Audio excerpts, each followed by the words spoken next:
Hello, everybody. Welcome. This is Tom Moore and Ken Waissman. We're here today to discuss Grease. Tell me more. Tell me more. And we are also joined by two members of the cast, Joy Rinaldi and James Canning. I'm going to give us a brief introduction, and then we'll go ahead and get started with the event. Thank y'all so much for being here. Okay, now we're on.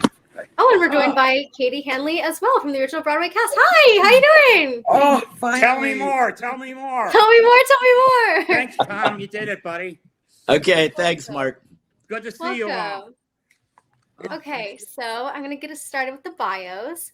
Tom Moore directed the original Broadway production, 8 national tours, and 2 London productions of Grease in the West End. He also directed Broadway's Pulitzer Prize-winning Night Mother, the subsequent film, the other Broadway productions receiving 2 Tony nominations. Moore directed many years of film and television, earning 3 Emmy nominations along the way. His most recent project was the documentary on the flying trapeze, The Flight Fantastic. Ken Waissman discovered Grease at the Kingston Mines Theater in Chicago, where it was running on weekends in the summer of 1971. Ken and his then partner Maxine Fox produced the original Broadway production, plus 8 national tours and 2 London productions in the West End. Ken is a Tony Award-winning producer whose iconic hits, in addition to Grease, include Agnes of God and Torch Song Trilogy. He is one of only 2 producers in the history of Broadway to have a musical run over 3,000 performances and a play run over 1,000 performances. Yay! Thanks so much for being here, guys.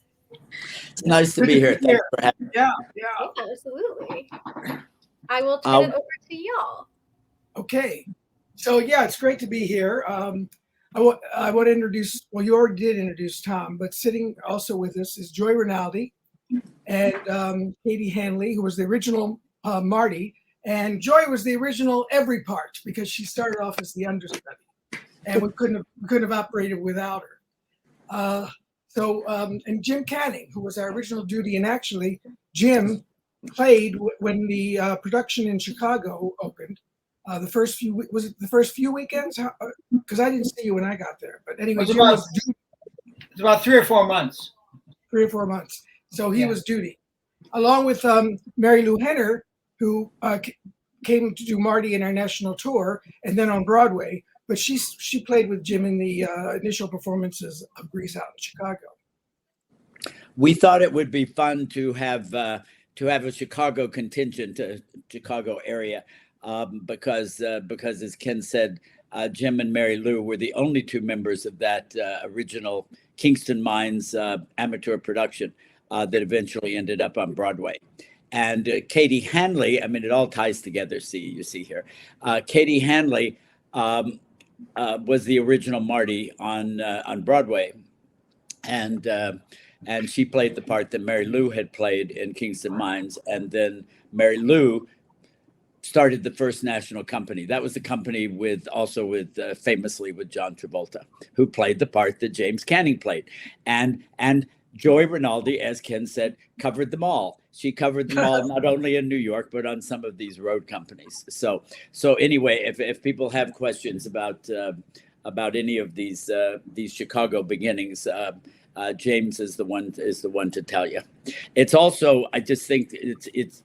I don't know whether any of you out there probably saw the Tonys, but the Tonys spent a great deal of time talking about the understudies and the covers because they kept Broadway running during this entire epidemic once Broadway reopened, and they've become heroes.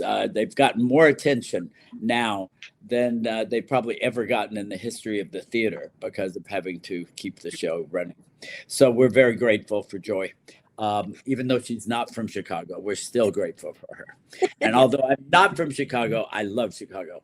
So Ken, it was a very different production that came to New York. Mary Lou tells it in the book, Grease, Tell Me More, Tell Me More. She tells all about being in the Chicago production with Jim, but not coming into audition because the Chicago production, she didn't know how it was going to change and be what we call Broadwayized, but she thought this thing's not going to work in New York, so I'm not even going to bother to go in and audition. So she tells that whole story in the book. One of the things. Sorry, Ken, go ahead. No, I said finally, when we couldn't find a Marty for the national tour, and we're sort of like, we're going to rehearsals next week. What are we going to do? What are we going to do? Jim Jacobs said, there was a wonderful, wonderful woman girl who played in the first a couple of months out here, she played Marty. Well, how come she never came into audition? He says, I don't know. I call her. So we called her. Mary Lou flew in the next day. Again, she tells all of that in the book. But just to swing it back to our group here, Katie Hanley came in and blew us all away when she first auditioned for the show, because Katie has one of those glorious voices, and you had been in Godspell at that point, hadn't you, Kate? Right. Yeah. That was kind of your first beginning show in New York, wasn't it? It was. Yeah, and you can see, she was beautiful to boot. And so anyway, we're a big family. So all of these people that we talk about. Look at Katie. She could go on and play Marty right now. Yes, come on. Stop it, Zamar. So could Joy. It's so good, Joy. In fact, we could almost have a mini Joy could play here. whatever we're doing. Yeah. Yes. Going for Sandy right now. Going for Frenchie and Marty. She once had to play 2 roles at once. The book, just so you know, because it sounds slightly fragmented as we talk, but the book is actually written by over 100 people, because what we did, Ken, Adrienne Barbeau, and I, was asked 100 members of our Broadway companies and our 8 national tours that were going out during those 8 years to please submit stories of their experiences. And it's told chronologically, but you hear it from all these points of view. So wherever you get one point of view, you can guarantee there'll be another point of view. And it becomes one big whole by the end.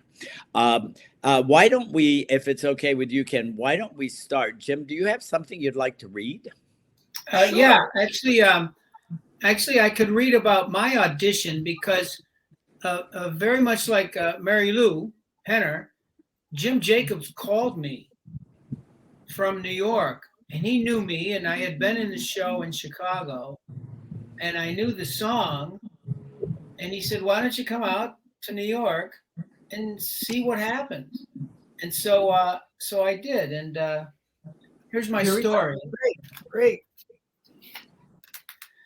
So this is like the first audition in New York City. I had never auditioned for anything before that, except for that little play in Chicago. I was going to pretty much be a teacher in the Chicago public schools, or a substitute teacher, which is even worse than being a teacher, because a substitute teacher has to deal with low pay and dangerous conditions. So here's what happened. Unlike everyone else there at the auditions, my first audition in New York and my final callback were on the same day. I had to do a scene with all the guys, the Burger Palace boys, who had already been through several callbacks. The scene was Kenickie coming up in his jalopy, Grease Lightning, and the guys making fun of him in his crappy car. I was playing Duty, who's like the odd kid out in the gang, the likable, loopy innocent. I was playing Duty. He's always a step behind. So there's this line that Duty says when the car comes up. He says, hey, Kenickie, need dice. There were dice hanging from the rearview mirror. The other actors, all of them equity actors, they all sort of took a beat as to say, who the fuck is this kid from Chicago coming into our audition here? And then, right then, there was this audible laugh that came out of the darkness of the theater. I mean, it wasn't just like Jacobs was laughing because he knew me and he wanted me to get the part. No, it was a real laugh. Whoever was out there making their judgments and writing their notes, they're watching this scene that they've seen over and over, and then this kid that they don't know says a line that's not even a joke line or a punchline, and they all laugh. It was like a short chuckle that translated into a language that seemed to say, I think we may have found our duty. And that's the part. That was it. That's pretty darn accurate. That's simple.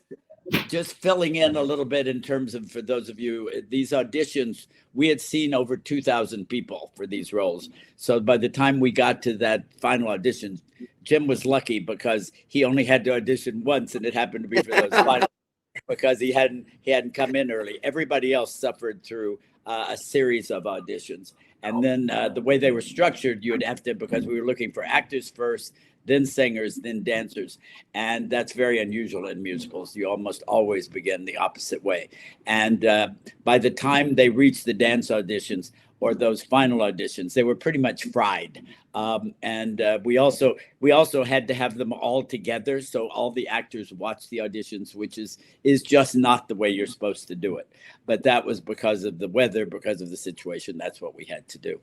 But it was thrilling that day for Ken and Maxine, the producers, and for Pat Birch, the choreographer, and I, because we watched the show come to life. Because as we found each little bit of the cast, all of a sudden it started taking shape, and it was sort of magical.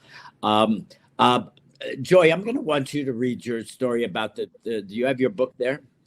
I'm going to go get it. Yeah, go get I'm it. going to go. While you're doing that, Katie, do you have? well, that's not both good. You're both leaving at the same time. No, I'll fill in here for a minute because it's what you're talking about, Tom. 1,500 people, 2,000 people we cast. We auditioned, to get 16. And people, over the years, they're always asking me, how come so many people from Greece have become famous? There's Richard Gere, there's John Travolta, as we just said, Treat Williams, Patrick Swayze, and it goes on, and Mary Lou, it goes on. And the reason is because we had no singing chorus, no dancing chorus. We had 16 people who we wanted you to believe were real, and that takes strong acting. You have to be a terrific singer to do that score, and there's no backups or anything. And you have to be able to look like you can dance, move well enough. So that rules out 98% of the people who audition, and that's why some of them became such big stars. I think that's very accurate. They also became, we've just celebrated the 50th anniversary of this show, which is hard to believe. It's particularly hard when you look at the women because they look so good. Stop. Stop and say more. And Stop it some more. Of course. But anyway, so let's Katie, do you have something you'd like to read? I do. I was thinking about the audition process, and I had a few exciting auditions and some wonderful experiences with, some of the big guys like Stephen Schwartz and Bob Fosse and Hal Prince and that group. And it was exciting. But when I auditioned for Grease, it was the highlight of my life. I loved every minute of it. And I was reading about all these other actors who ended up in our cast who kind of talked about it as if it was a trial. It were a trial. And Tom, you made it so much fun. All right, I'm just going to read out of the book. The day of my first audition, I was led into a small room with a long table of young, welcoming faces. A handsome, smiling guy, Tom Moore, introduced himself as the director and asked me to do a quick improv of a teen from the 1950s. And I watched that when I was in third grade, by the way. Immediately, American Bandstand came to mind, and I pretended to be on the show. And as Dick Clark held a microphone up to me, I looked at him, then turned my eyes to the camera, just as I had seen so many times on TV, and said, yeah, I give that a song a 10 because I can dance to it. And everyone behind the table smiled, and I left the audition feeling affirmed by their enthusiasm and genuine kindness. And it's true. And isn't that funny that on the back of our record album, there's Dick Clark. My little third grader was thinking, oh, American Bandstand. And I remember Pat trying to teach me how to do Pat Birch, the choreographer. Pat Birch Right. was the choreographer and was known for making non-dancers dance. Look good. Yeah. And she would choose things that you brought into the room and somehow make a dance about it. So go ahead, Katie. Yep. And so she was trying to do that with me. And she said, wait a minute, when were you born? And I said, 1949. And at the time, that was pretty damn young. And she said, Oh, well, no wonder. Let's start at the beginning. So that to get the moves for Freddie My Love down. Anyway, it's funny when I she had says, fall. when Katie says 1949, and that was pretty young then, it's because when Pat said let's start at the beginning, it was because she felt she didn't know the 50s, so she had to really take her through that. Right. But I think you and Jim Canning actually. Interesting. Maybe it's a Chicago trait, but you two seem to be the only ones that actually enjoyed the auditions because I know. we had a book talk with Carol Demas and Barry Boswick, who were the original Sandy and Danny yesterday, and they talk about it being one of the most horrendous things they had ever been through. My audition was one take. It was like, as a matter of fact, Yeah. when we did the album at the studio, MGM Studios, we recorded the album in one night or one full day. It went till about 3:00 in the morning. And I remember I sang Magic Changes, one take. It worked. Same with the auditions. I came in, I sang my song, I said my line, I got a laugh, I got the job. You know, That's why we call it one take, Jim. It was a piece of cake. Well, I just have to ask you though, don't you think you had a little bit of help because you had learned that song with the composer personally helping you and rewriting your voice? Don't you think that gave you a little bit of a heads up? I sat next to Warren Casey when he was writing that song, and he would point. He would point to the music. He would say, "Can you hit that note?" And I would, yeah. And he was sitting right next to him. So Oh, what happened to Jim? Your sound's breaking up, Jim. I don't. Internet, yeah. I mean, talk again and let's see if we hear you. I was sitting next to Yeah, him. we can hear. You can hear us. All right. Okay. May I say something? Of course. I saw that original company of Grease in Chicago. Oh, you did? On a date. Yeah, about, I don't know, maybe 3 months before I went to New York.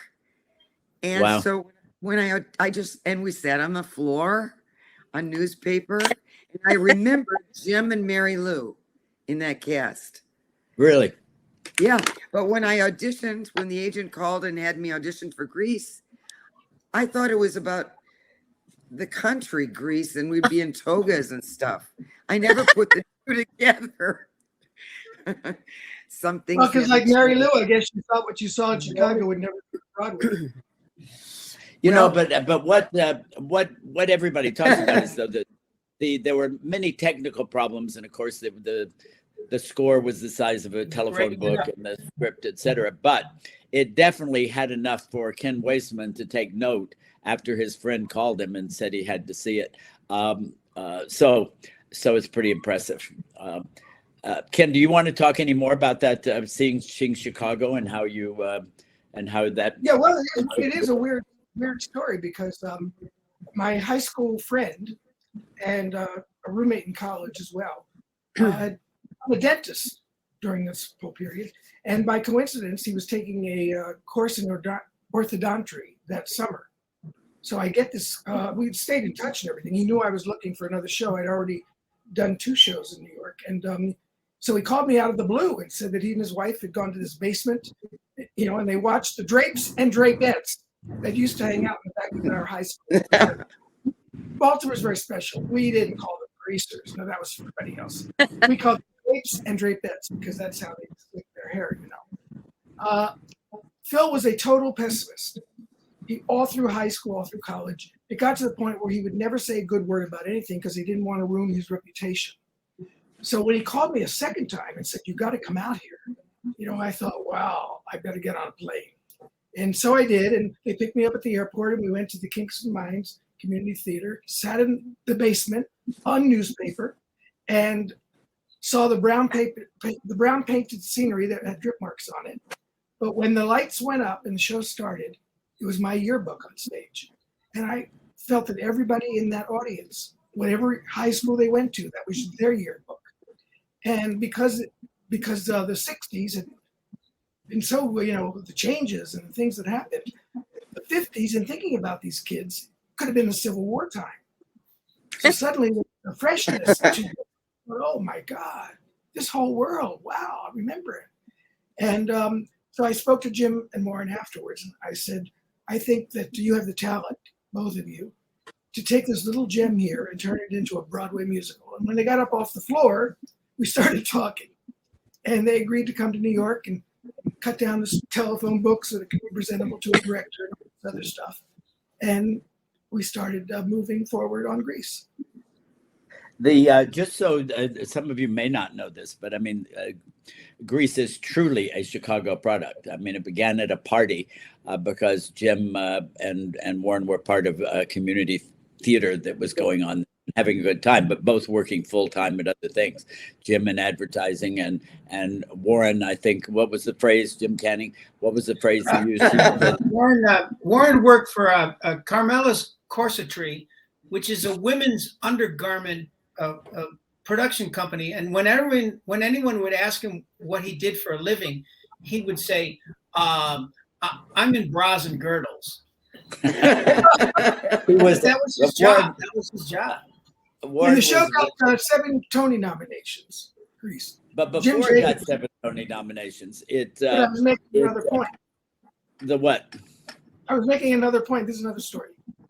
When we got the 7 Tony nomination on Broadway, Jim Jacobs came over to me and he said, I never told you this, but when we told our friends in Chicago that we were moving to New York and that these 2 Broadway producers were going to produce our show, they said, do not do this. Those New York people will kill your show. Chicago chauvinism. So Jim, got the last well, what I was going to say is that by being Chicago born and bred, I mean, this is based on Jim's experience going to high school, very specifically.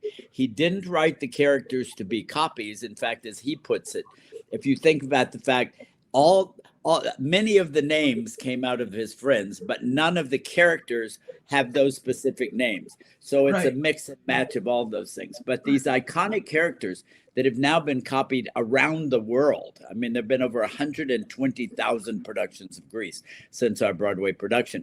But these characters are what everybody identifies with, because all of us were one of those characters in high school. So just to go one more thing about Chicago, not too long ago, probably 5 years ago, Katie, they did a revival, a special revival, not just a revival. Revivals happen so often with Grease, there are a dime a dozen, but this was one that Jim wanted to recreate many of the scenes that had to been cut down, that had to be cut down so much. For a Broadway production to make a musical viable, and it was quite marvelous. It would never have worked on Broadway, but it was beautifully directed and beautifully cast. Unfortunately, the young director, one of the up-and-coming stars of Chicago theater, was killed not long thereafter. But he had done a superb job, and Ken and I, after seeing it, we both said we'd have stolen everybody in that cast for Broadway had Broadway. Still been running. But Jim told me he was doing this, and of course, we were all going to come out and see it, of course. And he said, "You're going to see exactly what you saw when you came here in 1971." I said, "Oh wow!"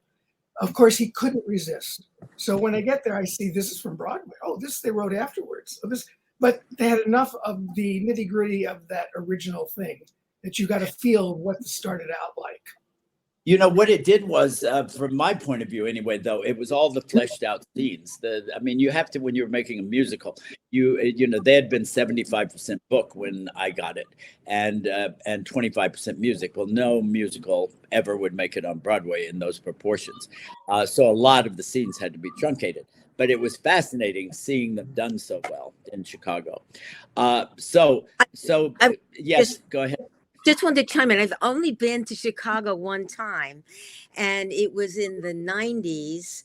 And it was, what I remember about it, it was December and I thought New York was cold. I had no idea about Chicago and the Yeah. wind. Oh, And that wind coming off the lake. Yes. and I knew Jim Jacobs lived there, and I called him, and he gave me a tour of Chicago. And of course, he went right by the Kingston mines to show me where the seeds of Greece were planted. And it was exciting. It really was exciting to be able to visit that little place. I don't know is it still there? Do you guys know? No, If no, it's not there. No, it's been replaced by a condominium of some sort.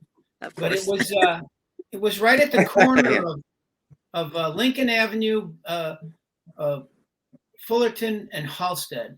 A very in the 1960s, the late 60s, that was like the coolest place in Chicago to be. You know, it was like Brooklyn is now, or it was like the West Village was for many decades. It was the place to be, and there were so many community theaters there.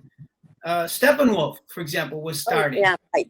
David Mamet, as a matter of fact, Warren Casey, who wrote Grease, he was in one of David Mamet's very first productions of sexual perversity in Chicago. Oh wow. And he was the actor in it. Wow. And there's only two actors. There are two actors in the show. And it was a great neighborhood for creativity. And I think, They call it Old Town, right? Didn't they call that Old Town?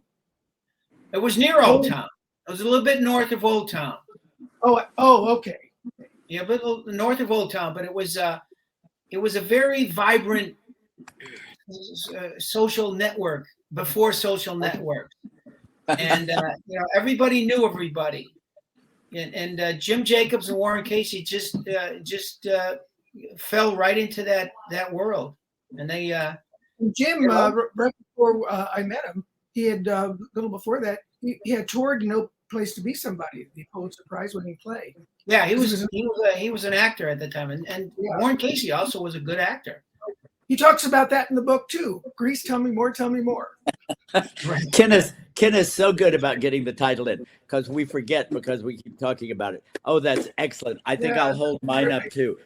Ken, Hold up you're your frozen books. on the screen. Otherwise, you should fold it up too. Oh, Beautifully. this is that's me. That's me right there with the white T-shirt. There you are. Jimmy Hammy, that's where. Oh, that's you right there. Yeah. What a You're holding Jim Borelli's leg. Yes, I certainly am. What's that about? Never mind. The book is also published by a Chicago company. It's published by Chicago Review Press. So it's Chicago all the way, and they did a beautiful job of packaging this book. Beautiful job. And you'll enjoy every page in it. Why? There's the original poster. There are all kinds of pictures and all that sort of stuff in it. And it's I'm written, gonna ask, sorry, Kent. What? no, I was saying it's written like it was a play because Yes, you've got it is. all these different people speaking, and then one speaks and the next speaks, or one speaks to addresses the next. So it's like you're reading a play, and it comes alive. Could I- you know a lot of people. You know already a lot of the people who tell stories here, like Travolta, etc. But you'll also walk away having read it, knowing a lot more about a lot more other people you'll have met through that. There used to be a subtitle from the famous and the not so famous who made it happen. And Ken and I always liked that a great deal because it kind of sums it up. Because although there were a number of major film stars that came out of Greece, it still all became one big unit, one big family. One big family. Family. Could I say something about family? Of course. In this book, which I think is the whole thing about the feel of we go together and that we were all for each other as castmates. It's contagious. And I think the book would be great for students, for actors, for everybody, because of the way it makes you feel. Walter Bobby said it best. I've got to read what he said. Oh, Walter Bobby, our Roger in the cast. In the book, he Who, says, before you start this, who, by Yeah. the way, became quite a well-known director and yes, is the director of the very, very, very, very long running show, Chicago revival. Ironically, Chicago. Yeah. Yeah. Yeah. You see, everything turns around Chicago. It seems everything. Everything's Who would connected. think? Anyway, Yeah. go on. Go ahead. Please. I just love this. Okay, he says, magic is innocent. A blinding moment when something impossible looks real. Not a trick, but a wonder. That's what we had. We didn't really know how we did it. Creative freedom, mutual respect, and celebrating everyone's uniqueness created fire in our rehearsal room so that when something wasn't working, it was a gut punch. We all wanted this, and we wanted it for each other as well. Wow, that's beautiful. That doesn't say it all. Who wrote What that, Katie? Walter Bobby. Walter. Oh, that was he wrote some beautiful things. And Eileen everybody Kristen, our original cheerleader, and also you might have seen her on which soap was it that she was on forever? One Life Thank to you. Live. One Life to Live. Right. Oh, yeah. A couple. She wrote a song which I heard a few months ago called 50 Years of Love. And all of a sudden I said, wow, you've just written all about the whole Grease family. And I said, let's use that as the theme for our 50th anniversary. And then she said, I'll sing it there. We'll sing it. We'll do a whole thing. And it became our theme because it's so true. This is a family that has been together with love for 50 years. And speaking of that, because one of the people that holds that together is Joy Rinaldi. Is there something you would like to read, Joy? Oh, there's so much. Well, you were going to ask me to read. Joy submitted something like most people submitted 2 stories, maybe 3 at most. Joy submitted 22. Of course. So some of them are combined in. But is there one short one you'd like to read to us? Oh, a short one. Oh, if I could find it. Okay, I'm going to read you the one I begged you to put in. Okay. This is the understudy story, the crux of the thing, of everything. Okay, so Joy Rinaldi. Okay, Grease was moving from the Eden Theater downtown to the Broadhurst Theater uptown on Broadway. Katie Hanley, who was the original Marty, had just left the show, and a replacement had not yet been found. I had been playing Marty since Katie left and then continued during the move to Broadway. The show was re-reviewed by Emery Lewis of the New York Times. Quote, there was an exciting newcomer named Joy Rinaldi in last night's cast, and she was splendid. With her big voice and a glowing stage presence, she turned Spreading My Love into a showstopper. It is a most promising Broadway debut. I was thrilled. I'm still thrilled. With such a glowing review, I was floating on a cloud, but I was back to understudy a few weeks later when a new Marty joined the cast. No way around it. I was devastated. But I got that review. I Yes, just kept you going did. on. I definitely just kept going on. And it was, but getting that review for me meant everything.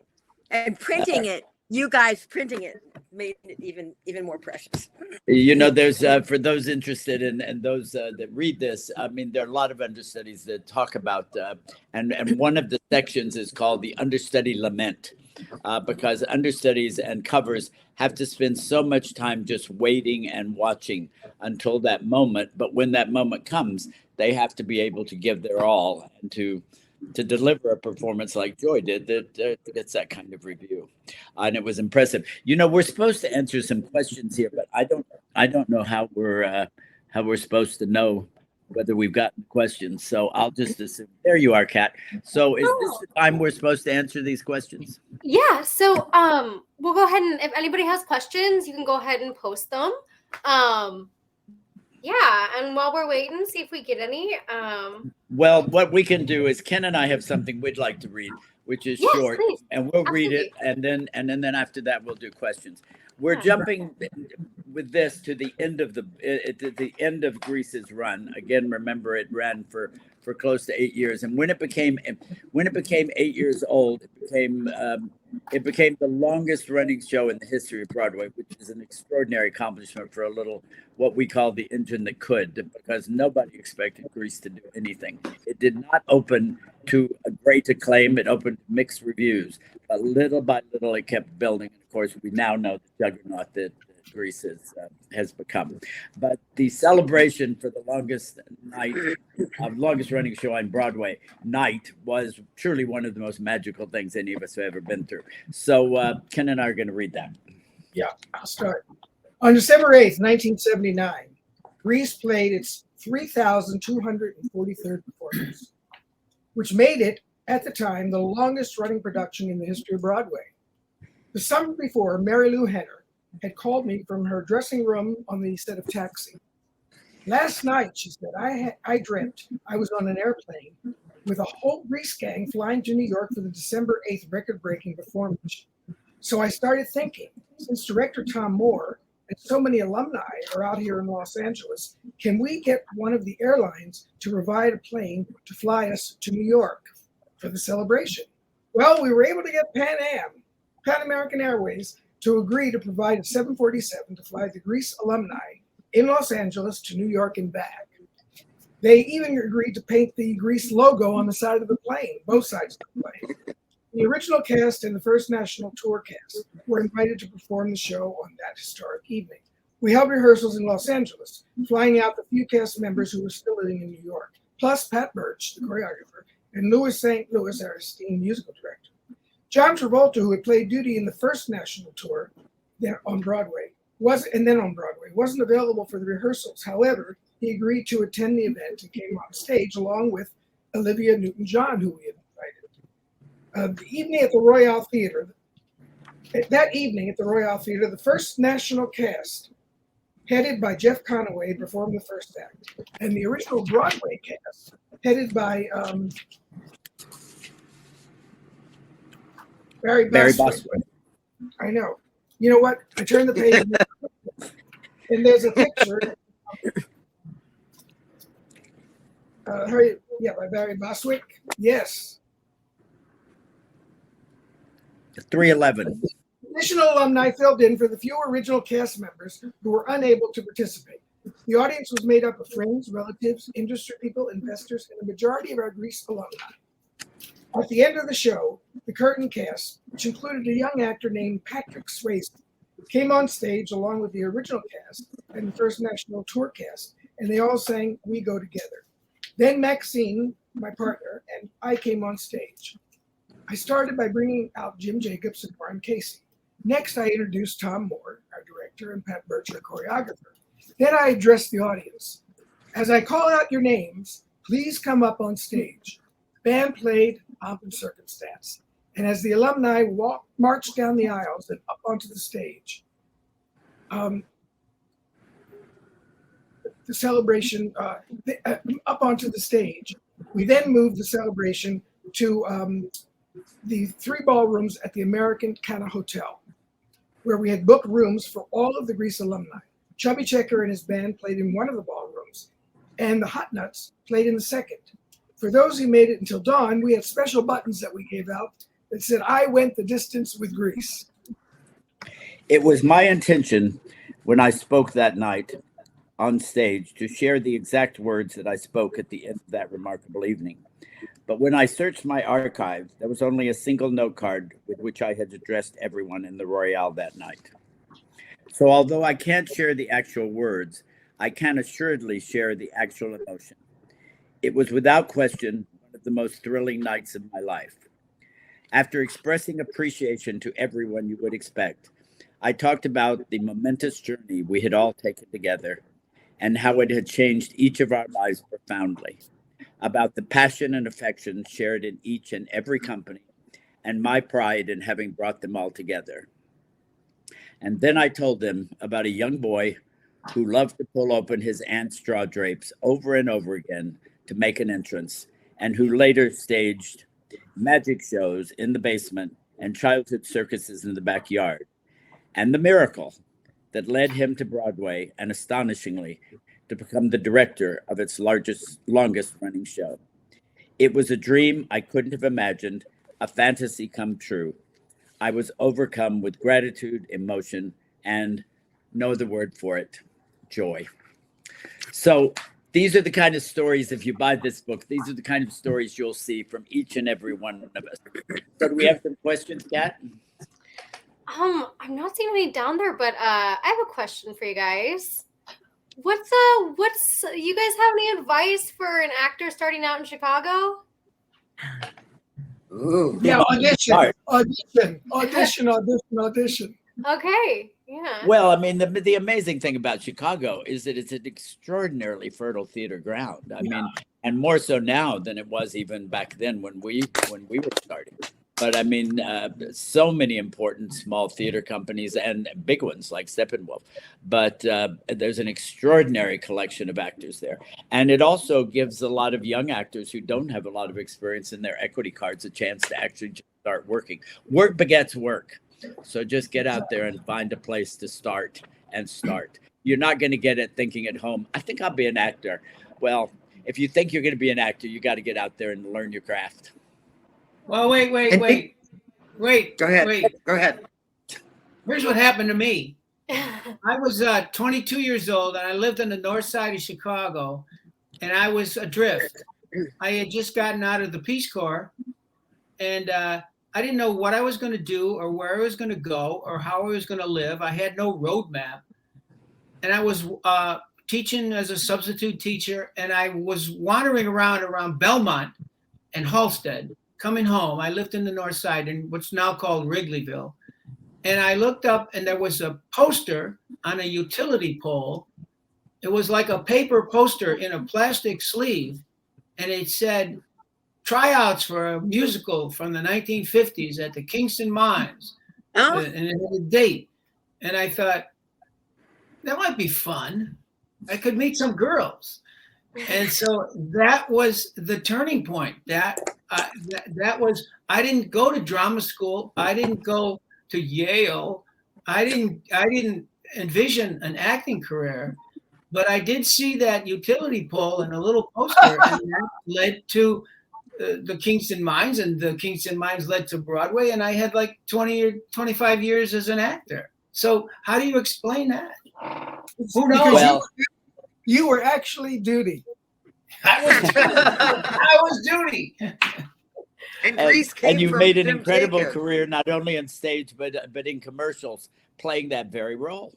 Playing Duty goes to Vietnam. There are many actors who are successful who didn't really like study acting in school or something. But if they did become successful, they studied it somewhere while they were working, while watching other actors. Because having the talent is number one, but you also have to have the craft. Yeah, and you can learn in many different ways. I mean, I didn't mention, I mean, I happened to have the luck to go to drama school because I was very informed. I didn't really know what I was doing. So it helped me to have the time to find that. But other people find it in all kinds of other ways. But you do have to make the leap. You have to make the try. You have to, when you see that notice on a telephone pole, it may scare you to death, but make the leap. But here we are talking about it because a Chicago guy, a greaser, started doing community theater in Chicago and ended up writing Grease. Exactly. Right. Talk about not being trained to write a musical. And wrote not only the book, but the music and the lyrics with his partner. Right. And that same guy who took me on a date to see Grease, Mark, please. Just a minute. The same guy who took me on that date to see Grease was the same guy who said, excuse me, I've got to stop off at a theater in Chicago. I've got to get something. And I just sit in the audience for a minute. And there was Jim Jacobs with a pin spot on him doing a monologue from the show he won an award for, Flora the Red Menace or something. He was one of the best actors I'd ever seen. And my dad used to fly me to Broadway when I was a little girl.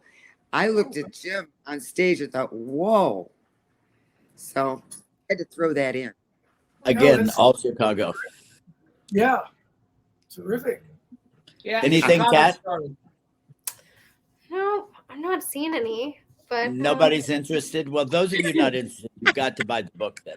Yeah, yeah. Right. Clearly, you're just being shy about asking questions. Yeah. But it's been fun to share all this with you. We're all just a little weary because we just came off of 10 days of celebrating the 50th anniversary of Greece in New York with the Woo! party at Sardi's, and Mary Lou Hinner did 2 tributes to the Greece 50th anniversary at 54 Below, the Which is famous like the nightclub here. Yeah. yeah, and It was great. the show. So it's just been all kinds of things, plus all sorts of press events. Anyway, I it's been have all my 15 books that I ordered. I'm not wonder lying. I have okay. 15 books, and that's what they're getting for Christmas. Everybody. Absolutely. Talking about auditioning and getting, how you become an actor or stay an actor. A very famous actor, she had a TV series and so forth. She was in a lot of Neil Simon plays. Was a woman named Florence Stanley, and I remember being at a party with her one time, and she said, "You know what?" She said, "An actor's job is to audition, and to audition, and to audition. An actor's vacation is when they get a part." That's great. Very good. That's great. Yeah. That makes sense. So, Kat, we can go on. Do you want us to go on, or are we out of time? Let's I think we're about out of time. But thank you guys so much for joining us. This was awesome. It's gonna go on It our was fun. website. Thank Yeah. you for letting me interlope in. Oh my goodness, it was so good to have you. Yeah. Yeah, thank you guys. Thank you. It was a lot of fun, and thanks for Sure. the interest, and we hope the book does Right. well for you. Yeah, absolutely. You'll Yeah, enjoy well, it. Please we'll be tell me selling more. it. Tell me more. Yeah. Alrighty. I'll go ahead and sign us off then. Bye everybody, and thank you so much. Make sure Good to guys- see you all. Bye-bye. Bye. Love you all. Thanks a lot. Bye.